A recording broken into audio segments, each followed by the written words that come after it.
महेश्वरा गुरु साक्षात् परं ब्रह्म तस्मै श्री गुरुवे नमः। अखंड मंडलाकारं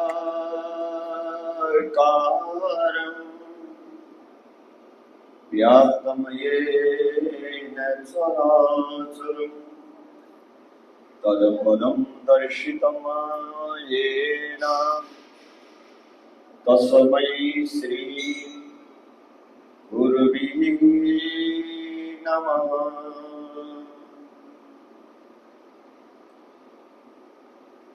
बंसी विभूषितकरां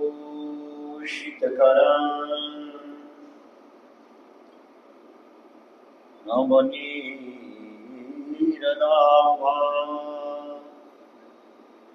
पीताम्बराधरुणविं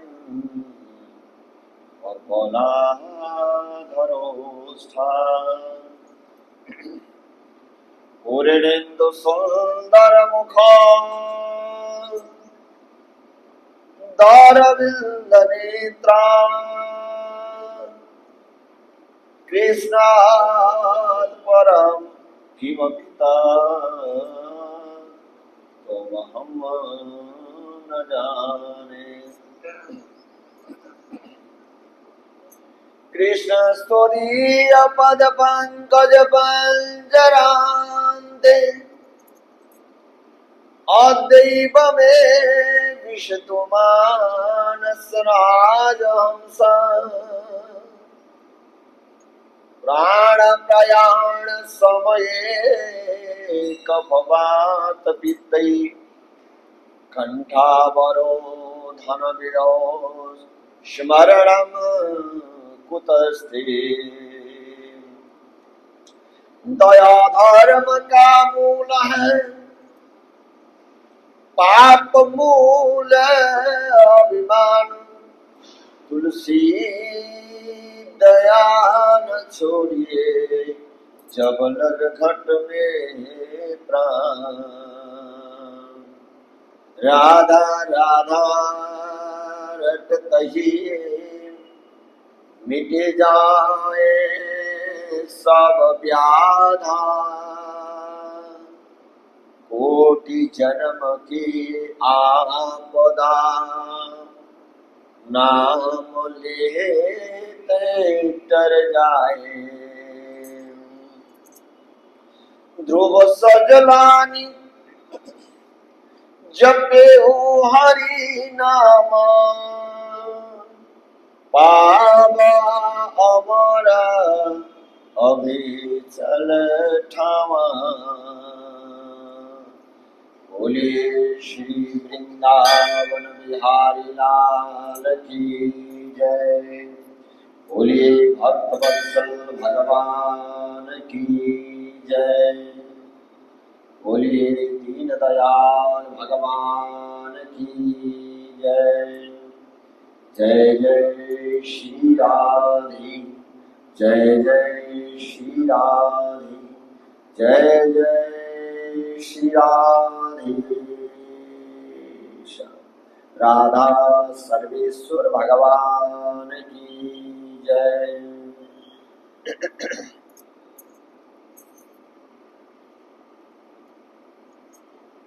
पावन पवित्र मंगलमय आनंद करणी कलिमल विनाशिनी श्री पद्म पुराण के अंतर्गत एकादशी महात्म्य और श्रद्धामयी माताएं बहनें हम लोग श्रवण कर रहे हैं एकादशी व्रत महिमा और महात्म्य हम श्रवण करने जा रहे हैं। आज है आषाढ़ कृष्ण पक्ष की एकादशी और इसी कथा प्रसंग में आदरणीय युधिष्ठिर महाराज ने पूछा भगवान से वही कथा प्रसंग हम लोग श्रवण करने जा रहे हैं। बोले राधा सर्वेश्वर भगवान की जय। जय जय राधा रमण हरि बोल। जय जय राधा रमण हरि बोल। जय जय राधा।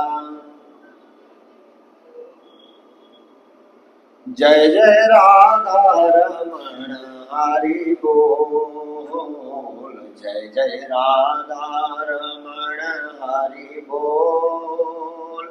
जय जय राधा रमण हरि बोल। जय जय राधा। जय जय राधा रमण हरि बोल। हरि बोल हरि बोल। हरि बोल हरि बोल। जय जय राधा रमण हरि बोल। जय जय राधा रमण हरि बोल। जय जय राधा। जय जय राधा रमण हरि बोल। जय जय राधा रमण हरि बोल। जय जय राधा रमण हरि बोल। जय जय राधा रमण हरि बोल। जय जय राधा रमण हरि बोल। बोलिए राधा रमण भगवान की जय। युधिष्ठिर महाराज ने पूछा, हे भगवान, हे वासुदेव, आषाढ़ के कृष्ण पक्ष में जो एकादशी होती है उनका नाम क्या है? कृपया और उसका वर्णन कीजिए। भगवान श्री कृष्ण जी बोले, हे राजन, आषाढ़ के कृष्ण पक्ष की एकादशी का नाम है योगिनी, और यह बड़े बड़े पातकों का नाश करने वाली है, बड़े बड़े पापों का नाश करने वाली, और संसार सागर में डूबे हुए प्राणियों के लिए यह सनातन नौका के समान है। तीनों लोकों में यह सारभूत बढ़ता है।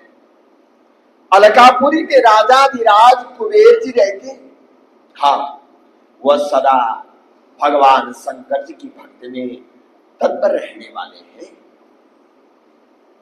भगवान शंकर जी के पार्षद हैं और शिव जी के पूजन में कुबेर जी का भी पूजन होता है, कुबेराय नमः करके। हाँ, और उनके हेममाली नाम वाला एक यक्ष उसका सेवक था, जो पूजा के लिए फूल लाया करता था, पुष्प लाया करता था। हेममाली की पत्नी बड़ी सुंदरी थी, उसका नाम था विशालाक्षी। हाँ, बोले वह यक्ष काम पास में आबद्ध होकर के सदा अपने पत्नी में आसक्त रहता था। एक दिन की बात है, हेममाली मान सरोवर से फूल लाकर अपने घर में ही ठहर गया। वहां पहुंचाया नहीं, पूजा का समय हो चुका था और पूजा के लिए फूल पुष्प चुनने के लिए चला गया और वापस आया नहीं, वो घर में ही रह गया और पत्नी के प्रेम का स्वागत करने लगा। इसलिए कुबेर के भवन में नहीं जा सका। इधर कुबेर जी मंदिर में बैठकर उसका इंतजार कर रहे, मेरा पुष्प लाएंगे और फिर मैं भोलेनाथ जी को पुष्प चढ़ाऊंगा, पूजन करूंगा। उन्होंने दोपहर तक प्रातः काल से पूजन की तैयारी करके बैठे, दोपहर हो गया फिर भी आया नहीं और दोपहर तक पुष्प लाने की आने की प्रतीक्षा करता रहा।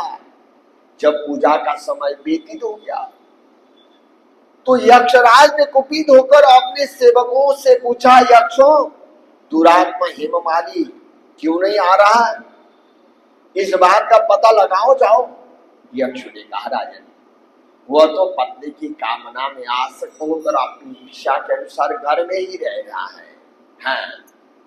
और उनकी बात सुनकर कुबेर क्रोध में भर गए और तुरंत हेममाली को बुलवाया। देर हुई जान करके हेममाली के नेत्र भय से व्याकुल हो गया, डर गया, देर हो गया। वह आकर कुबेर के सामने खड़ा हुआ। उसे देखकर कुबेर की आंखें क्रोध से लाल हो गई और वह बोले, ओ पापी दुष्ट दुराचारी, तूने भगवान का अवहेलना की है, इसलिए अपमान की, इसलिए क्रोध से युक्त और अपनी उस प्रियतमा से वियुक्त होकर इस स्थान से भ्रष्ट होकर अन्यत्र चला जा। कुबेर की ऐसा कहने पर वह उस स्थान से नीचे गिर गया और उस समय उसके हृदय में महान दुख हो रहा था, महान कष्ट हो रहा था और कोरों से सारा शरीर व्याप्त हो गया। हाँ, परंतु शिव पूजा के प्रभाव से उसकी स्मरण शक्ति लुप्त नहीं होती थी कि कोड़ी बन गया।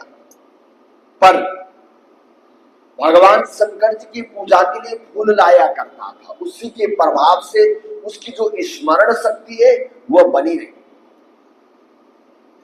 हाँ, जो भगवान के जो भक्त होते हैं ना, तो उनको कष्ट बहुत आते हैं, परंतु उस कष्टों से निकलने का रास्ता भी दिखाई देता है।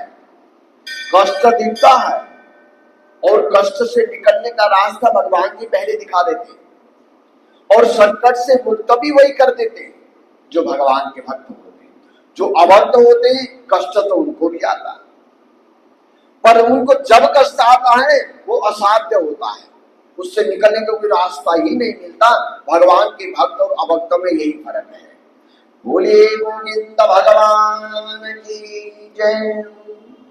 और वो कोड़ी बन गया, परंतु उसकी स्मरण शक्ति बनी रही। कारण क्या था? भगवान भोलेनाथ जी के लिए वो पुष्प लाया करता था, उसी के प्रभाव से आप पूजा कर रहे हैं। आपके परिवार के जो सदस्य हैं उनको भी छठा भाग मिलता है, पूजा आप कर रहे हैं। और घर परिवार में जो बैठे हैं सदस्य उनको भी छठा भाग मिलता है। ऐसे ही पूजा तो कुबेर जी करते थे, परंतु हेममाली पुष्प लाया करता था, उसको भी पूजा का भाग मिला, बल्कि वो पैसा लेता था। हाँ, पारिश्रमिक लेता था। पारिश्रमिक लेने के बावजूद भी उसको पूजा का फल मिला और उसकी स्मरण शक्ति बनी रही। हाँ, और इधर उसके बाद इधर उधर घूमता हुआ वह पर्वतों में श्रेष्ठ मेरुगिरी के कंदरा में पहुंच गया। वहां उसे तपस्या के पुंज मुनिवर मार्कंडेय ऋषि का दर्शन हुआ। पाप कर्मा यक्ष ने दूर से ही मुनि के चरणों में प्रणाम किया मार्कंडेय ऋषि को। मार्कंडेय ऋषि अमर है, हाँ, चिरंजीवी है। चिरंजीवियों में से 8 चिरंजीवियों में से एक है अश्वत्थामा, बलि, व्यासो, हनुमान, विभीषण। और ये 8 चिरंजीवियों में से मार्कंडेय ऋषि भी एक है और उनको दूर से ही प्रणाम किया हेममाली ने। मुनिवर मार्कंडेय जी ने उसे भय से कांपते हुए, डर के मारे कांपते हुए और देख करके परोपकार की इच्छा से पास में बुलाकर कहा, तुझे कोढ़ के रोग ने कैसे दबा लिया? क्या हुआ तुझे? तो क्यों इतना अधिक निंदनीय जान पड़ता है? संत हृदय नवनीत समाना। संतों का हृदय ऐसा होता है, दूसरों की कष्टों को देख करके पिघल जाते और इनके कष्टों को दूर करना कैसा है ये उपाय सोचने लगते हैं, वो संत होते हैं। मार्कंडेय ऋषि ने विचार किया कि आज ये कष्ट में है, इसके कष्टों को दूर करना चाहिए। बुलाया, पूछा, तुझे ये जो कोढ़ के रोग ने कैसे दबा दिया? और तू क्यों इतना अधिक निंदनीय जान पड़ता है, मुझे बता। यक्ष बोला, मुने, मैं कुबेर का अनुचर हूं, मेरा नाम हेममाली है। मैं प्रतिदिन मान सरोवर से पुष्प ला करके शिव पूजा के समय कुबेर जी को दिया करता था। एक दिन पत्नी के साथ रहते हुए और सुख में फंस जाने के कारण और मुझे समय का ज्ञान ही नहीं रहा, और इसलिए राजा अधिराज महाराज कुबेर जी ने कुपित होकर मुझे श्राप दे दिया, मुझे श्राप दिया, जिससे मैं क्रोध से आक्रांत होकर अपनी प्रियतमा से बिछुड़ गया। मुनिश्रेष्ठ, इस समय किसी शुभ कर्म के प्रभाव से मैं आपके पास आ पहुंचा हूं। संतों का चित्त स्वभावत परोपकार में लगा रहता है। जो संतों का जो हृदय बुद्धि होती है, चित्त होता है, वो परोपकार में लगा रहता है। बोले, यह जानकर मुझ अपराधी को कर्तव्य का उपदेश कीजिए। मुझे क्या कर्तव्य पालना करना होगा? जो कर्तव्य से भ्रष्ट होते वो भी पापी होते। हाँ, अपने कर्तव्यों का पालन नहीं करते। हाँ, जनता के वोटों से नेता चुने जाते हैं, जिस कार्य के लिए जाते हैं उस कार्य को करते नहीं। बोले, राजा का काम क्या है? बोले, प्रजा को सही तरीके से संरक्षण करना, साथ में उचित रूप से कर लेना। हाँ, और वही कर समुचित रूप से विभाजन करना अथवा विकास मार्ग पर लगाना, ये राजा का काम होता है। प्रजा का काम क्या होता है? और समुचित ढंग से, समुचित रूप से अपने कर देना। हाँ, और उचित कर्मों को करना, अनुचित कर्मों को न करना। अगर प्रजा अनुचित कर्म करती है तो राजा को भी भोगना पड़ता है। हाँ, इसलिए क्या कहते हैं, अपने अपने कर्मों में, कर्तव्यों में बदलना चाहिए। जो अपने कर्तव्य से भ्रष्ट होता है वो दुख पाता है। हाँ, बोले, इसलिए मेरा क्या कर्तव्य है मुझे बताएं। मार्कंडेय ऋषि से हेममाली ने कहा। हाँ, और ऋषि ने कहा कि हे कल्याणप्रद, मैं एक व्रत का उपदेश करता हूं तुम्हें, और तुम आषाढ़ महीने के कृष्ण पक्ष में योगिनी एकादशी का व्रत करो, तुम्हें करना होगा। बोले, व्रत के पुण्य से तुम्हारी जो कोड़ है, जो रोग है, वो निश्चय ही दूर हो जाएगी। भगवान श्री कृष्ण जी कहते हैं, ऋषि के ये वचन सुनकर हेममाली दंड की भांति मुनि की चरणों में पड़ गया। मुनि ने उसे उठाया और इससे उसको बड़ा हर्ष हुआ, बड़ी प्रसन्नता हुई, बड़ा खुश हुआ। मार्कंडेय ऋषि के उपदेश से उसने योगिनी एकादशी का व्रत किया, जिससे उसके शरीर की कोड़ दूर हो गई। मुनि के कथन अनुसार उस उत्तम व्रत का अनुष्ठान करने पर वह पूर्ण सुखी हो गया। नृपश्रेष्ठ, यह योगिनी का व्रत ऐसा ही बताया गया है, जो 88,000 ब्राह्मणों को भोजन कराता है, उसके समान ही फल उस मनुष्य को भी मिलता है जो योगिनी एकादशी का व्रत करता है। योगिनी महान पापों को शांत करने वाली और महान पुण्य फल देने वाली है। इसके पढ़ने और सुनने से मनुष्य संपूर्ण पापों से मुक्त हो जाता है। इति श्री योगिनी एकादशी व्रत महात्म्यम संपूर्ण। बोले एकादशी महारानी की जय।